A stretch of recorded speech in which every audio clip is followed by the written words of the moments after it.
Empower Radio presents The Butterfly Moment. It's the classic quantum leap in personal growth. Now here are your hosts for The Butterfly Moment, John Schulter and Carrie Hall on Empower Radio. Well, good morning, good afternoon, I'm sorry. We are here in Michigan on a very hot summer day, something during Michigan winters we always long for. So we are, myself and Carrie, again, too blessed to be stressed. How are you, Carrie? I'm great, John. How are you? Good. Fresh off a wonderful get-together last night, your birthday party, and also a fundraiser that we'll talk a little bit with our guest. We got a very, very special guest who's going to talk to us, Mr. Charles Coldman. And we'll get to that in just a minute after we talk about our life coaching. Life coaching is something that I think is required to have a great life. Everybody needs feedback. Everybody needs a sounding board. Someone you can go to and process frustration and gain some tools to building the life that you want. And that's what we do.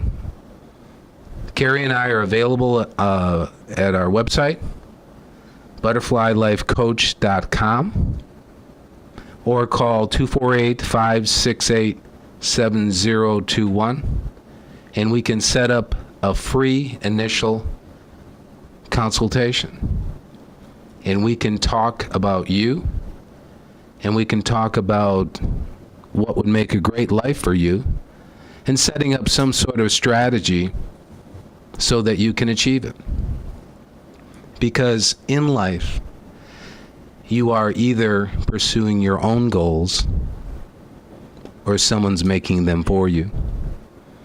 And if you have dreams, aspirations of change that you want, or if you're going through a particular hard time and really need some tools to process and get through that, that's what we do.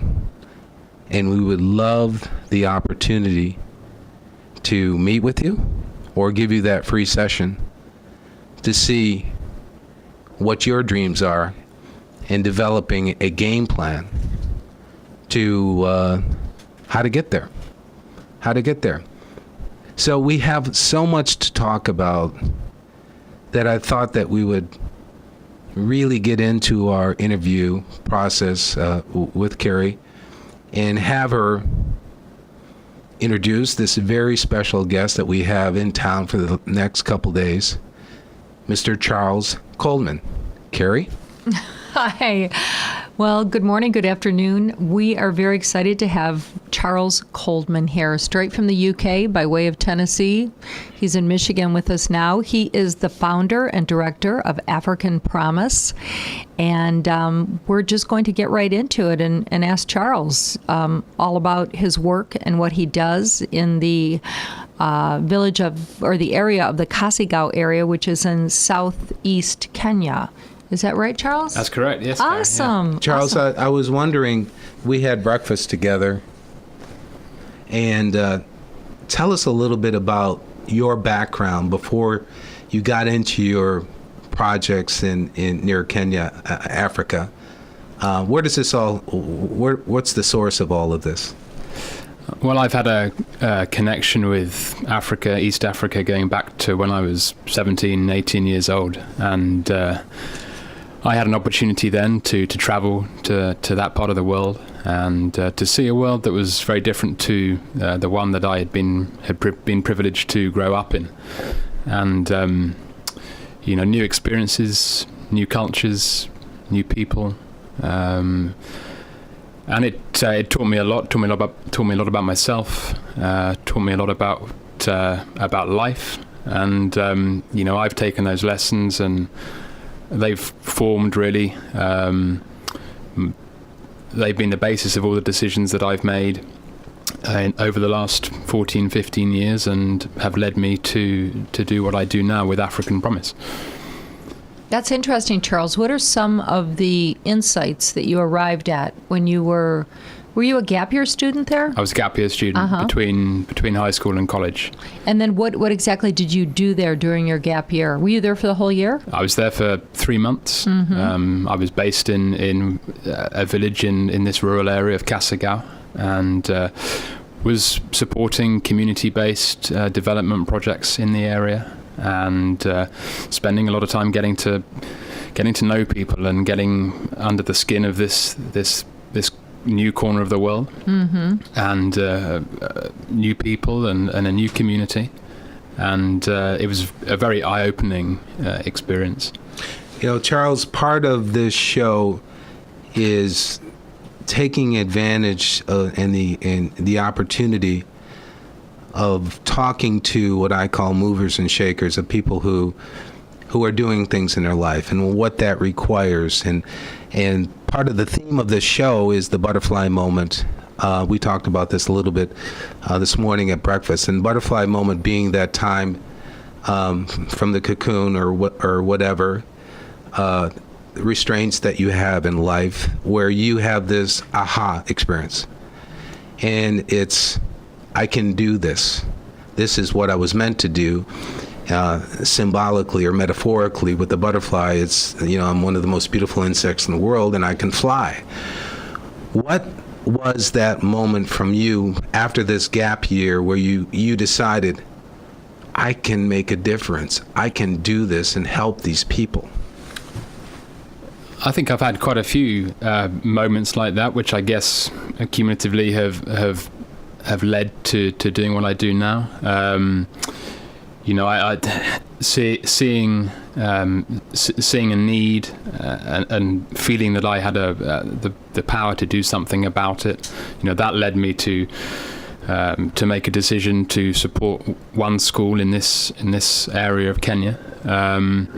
But there was no real conscious decision there. It was just a feeling that I had the power to do something about it.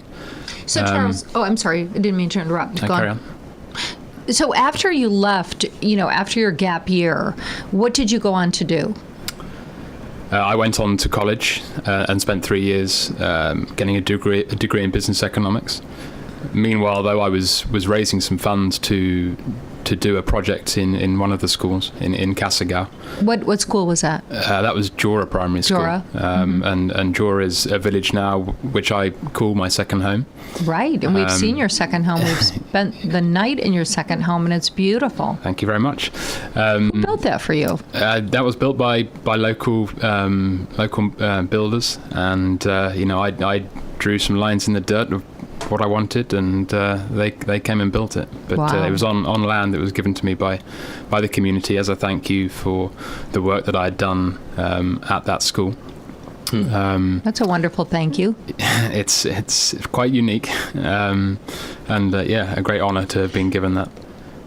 What I found very fascinating is that you have a definite strategy in how you're going to help these kids with education. And it seems to be what we call the path of least resistance, where you go into, your idea is that there's plenty of schools in this area. You go in and basically refurbish them and get them up to snuff, physical improvements and the teachers and lunch programs and that type of thing. Tell us your strategy there. Well, yeah, as you're saying, there's plenty of schools across Kenya. There's more than 25,000, and the biggest challenge that they face is not that there aren't enough schools. It's that they don't have the funds and the resources to deliver an education that's worth having for the pupils that they serve.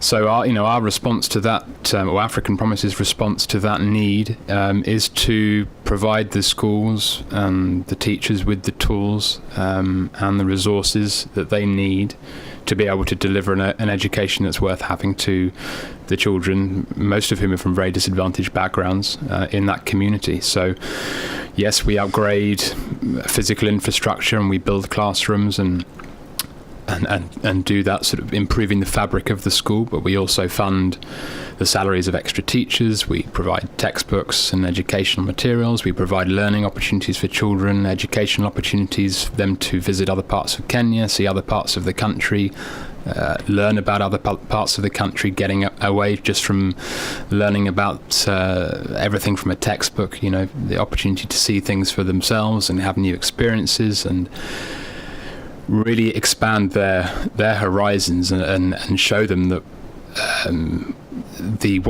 what they could do with their lives beyond spending the rest of their lives as subsistence farmers in rural Kenya. So we do that. As you were alluding to, we deliver a feeding program that provides a daily lunch and sustenance to 2,500 children in the 7 schools that we support. And that is about meeting a very basic human need, but one that might otherwise not be met. It's a very disadvantaged and impoverished part of Kenya, physically and in terms of people's economics, but not in terms of their spirit and their sort of lust for life. But financially, people are very very challenged, and it's difficult for people to put food on the table for their children. So we help by doing that at school, giving these children sort of feeding their minds, I suppose, as well as their bodies. That's wonderful, Charles. I think that we've talked about this before, how for us, a little bit in terms of our economic dollar, a little bit goes a long way in Kenya. For example, $5 would feed a student. $5 will feed 2 children for a month with your lunch program, and $30 would feed a child for the entire year or a student for the entire year. How long have you... give me a little chronological information about African Promise. When did it start? When did you leave college and enter the workforce, and then just to say no, this is what I'm going to do with my life? I left college I graduated 2006, and as I was saying before, I'd spent my college years fundraising for this community, which I had got to know from time spent there in my gap year before I started college. And I roped in some friends to help out with some fundraising activities for this school and for this community. And after I graduated, before entering the workforce, I decided to give myself some time to spend in this community, to support the school. And I went out and spent 6 months in Kenya, managing a project to upgrade Jora Primary School, and working closely with the school, working closely with the local community, managing that project, building a library, which became one of the first libraries in a public primary school in rural Kenya, and we've subsequently gone on to build many more. But for me, that was a life-changing 6 months. Really, it was 6 months unlike any that I'd ever had in my life. And at the end of that, my time in Kenya, and this is perhaps another one of my sort of butterfly moments, is sitting on the plane on the flight back to the UK. Realizing that whatever I was going to do work-wise when I got back was probably not going to live up to the 6 months that I'd just had in Kenya. You felt that it would pale in comparison in probably so many ways. Absolutely, yeah. I felt that it wouldn't, it wouldn't challenge me. It wouldn't, feed, wouldn't feed my soul, perhaps wouldn't give me that sort of satisfaction that I'd got from the 6 months that I'd had, where I was very hands-on involved and really felt like I'd done something that had made a difference to some people, and I felt that I wanted, I'd seen a need in other schools in the community, other schools nearby, and felt that with the experience I'd acquired from doing this one project and raising some funds and then managing the project on the ground, that I had the skills and the ability to do that on a wider scale. So that sort of led to my decision to set up African Promise, set up the charity in late 2007, early 2008, and for a long time, although I initially spent a couple of years living in Kenya whilst I was establishing the organisation on the ground, after that initial period, it was something that I did more as a hobby and a passion alongside other full-time work. It's only in the last, it's only in recent times that it's become, a full-time job as well as my passion and my vocation. Congratulations on that, Charles. Just specifically, if you can tell us what is the draw? I mean, I know it's a great feeling of being able to help people and really feeling that you can actually make a difference in these lives of these children and the villages. But what about their way of life? What do you enjoy about that? What attracts you? I think there's something about the attitude that people have towards life, even though they've been, dealt a pretty rough draw. There's very few people who feel sorry for themselves because of their, the life that they've been born into. And in the West we take things for granted and we complain about things that really, in the grand scheme of things, really.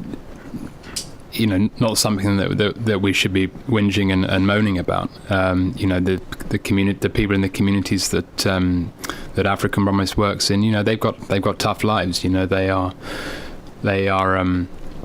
in impoverished backgrounds. They struggle on a daily basis for water and sustenance, and things like that we take for granted. But they have a fantastic spirit, and I think that's something that, for me, is very inspiring. Yeah, well said, Charles. Charles, I want to ask you, what advice would you give somebody who's, let's say, graduated from college, graduating from high school, that type of thing, and feels the way you did? What advice would you? How do you prepare for that moment? How do you prepare for that strength? Usually parents want their kids to get a job and just a regular family, and there's all these traditional pulls that we have on it. How do you get to that point where you say, no, this is what I was supposed to do? Or did you have that at all?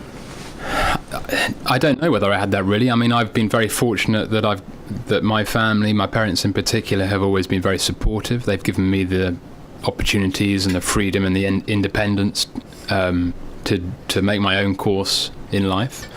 They've supported me financially, which has given me that sort of flexibility to make those decisions. And that means that I've been able to do something that's a little bit out of the ordinary and not follow the trodden path. Traditional trodden. Yeah. But the road less traveled. Yeah, absolutely. But that's come from the opportunities I've had and the freedom that I've been given to make my own course in life and really choose to do something that I want to do and that I feel is what I want to spend the rest of my working life doing. And probably beyond my working life as well. This is something that's, as I said, it's more than a job. It's a passion and a calling. Yeah. Charles, do you ever see yourself living full time in Kenya? I mean, in the future? Part of me would like to do that. Yeah, I've done it in the past. It is challenging. But at the moment, I've got a great sort of arrangement. I'm dividing my time between London and Kenya, spending a couple of months in the UK and then 3 or 4 weeks in Kenya. So for me, at the moment, that works very well. Wouldn't there be kind of a persistent cultural shock of going back and forth and dealing with these basic problems of food and water and all that kind of stuff to cars and buses and all of the technology that you have here? Well, to be honest, I find the culture shock bigger coming back to Western civilization than I do when I go out to Kenya. That making that adjustment coming back is often much harder. Do you get into a rhythm there, Charles? Is it a quieter way of life, a more simple? What is it?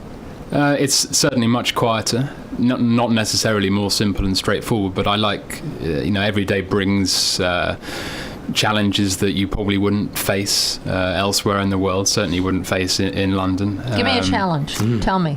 Just from getting from A to B can sometimes be a challenge. So I like being faced with those kind of everyday challenges that you really wouldn't normally get if you were sort of getting up in the morning, going to work, sitting at a desk, 9 to 5, and jumping back on, back in your car or back on the bus or the train and going back home, so that sort of life out of the ordinary is, and then the unexpected challenges. I like being presented with them, and I like finding solutions to them and having to deal with them. Tell us something that we don't know about these people that you are of great service to. Something that might come as a surprise. It's difficult to answer that one. They're people that I've got to know so well that I don't see them really.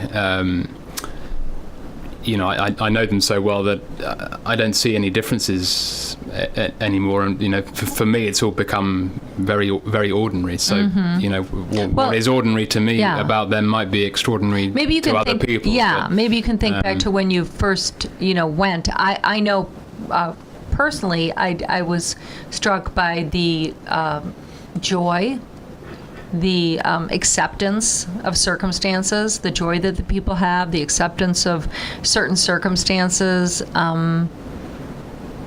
their will to just accept and be, and they're very welcoming people. Well, yeah, as I said before, that's what I found that very inspiring, and continue to find that very inspiring, and it's why I enjoy working in these communities, is that people are very generous with their time. They're very generous with what they do have. What little they do have, they are very generous with it. And they have a very, very welcoming spirit, and they have very open hearts. As you say, despite their circumstances, and that's always been the case in all the years that I've been going there. Let's ask you the one of the final questions. Where do you want this to go? What is your ultimate goal? And so we and our readers can support you spiritually and maybe financially. What will it look like in a year or two, or whatever time you want to place it in? I quite like at the moment having the flexibility to set my own goals, and I'm not my goals are not being set and defined by other people. So I'm free to really take this organisation and this work in the direction that I feel it needs to go. I quite like keeping the organisation small and very focused on the community where we work. I feel it's a community that I know well. I think that's important. To be able to make a difference there is to understand the need and to understand the community. So, for the moment, the boundaries of that community are the boundaries of my work. There are plenty more schools in villages in this community that face similar challenges to those that we are solving in the schools that we currently support. So the ultimate goal, but I don't know whether that's in the next year or 3 years or 5 or 10 years, would be to be supporting more schools in this community in the same way that we've supported others. So that would be upgrading the fabric of the schools, supporting them with their ongoing needs, to provide teachers, to provide resources, to provide a meal and sustenance to the children. Are there 7 schools right now, Charles, that you're providing for? There are 7 schools that we're working with. Can you name them? They are Jora Primary School, Kitege Primary School, Makwasini, Rukanga, Kisimeni, Ngambeni, and Bungule. Beautiful. Kitege being the smallest, with about 240 students? Kitege is actually the second smallest. Smallest is Ngambeni, which is a school that we're just finishing a year-long upgrade project in, and that's only got 120 kids. But Nice. that compares to more than 650 in the largest school that we work with. One last question, because we're kind of dialing down here. What do you say to people that say to you, Charles, these questions are, these obstacles are just too big. We've got, a water problem. We've got a sustenance problem. We've got poverty. We've got a lack of so many different things, medical treatment, that type of thing. What do you say to that? Well, there's only so much that one person and one group can do. I found a way that I can do something about a particular need, and I will do something about that. There are other people and other organizations will come along and address other issues, but I found a way to make a difference to a particular group of people in a particular way. Over the years that I've been doing it, I feel that we've become successful at doing it. We've got a good model. It works, and we will continue to do that. But you can't spread yourselves too thinly and try to do too much, because you end up failing. Yes. Charles, people can find more information about you on your website? They can, yeah. The website's africanpromise.org.uk. africanpromise.org.uk. Correct. And you should know that last night's fundraiser was for this African Promise purpose. And you can also contact us about donations, and we will certainly make sure that they get to Charles. Charles, thank you so much for our visit. Thank you so much for the insight and teaching in your butterfly moment. God bless. I know that you will achieve all your goals. Thank you, John. Thank you, Gary. Thank you, Charles. Continue your good works. God bless.